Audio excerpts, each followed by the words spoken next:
את תפליץ שתרים לי פה את כל האדמה. למה הגעתם למסקנה שאם אני מפליצה? למה הגעתם למסקנה שאם אני מפליצה אני מרידה את כל האדמה? לא מבינה את זה. כי זה בלחץ כזה חזק. פעם אחת מפליצה. כי זה בלחץ כזה חזק ובדציבלים כל כך גבוהים שזה כבר מגיע כל כך עמוק שזה כבר פוגע בגרעין האדמה, את מבינה? אבל לא אפשר לדעת איזה דציבלים זה מגיע שלי. מי אמר ששלך מגיע לדציבלים? מזיז לוחות למה הגעתם למסקנה שלי? שוברת אותם. אבל למה זה שלי?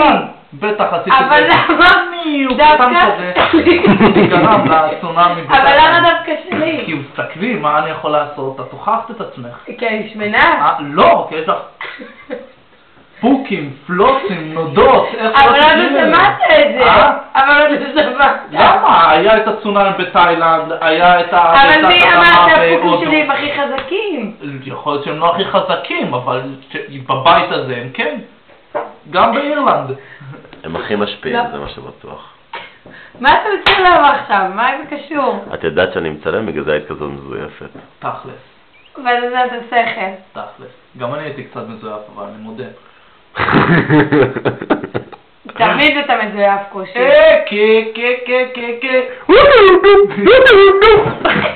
אחי, אדיר. אני אומר לך,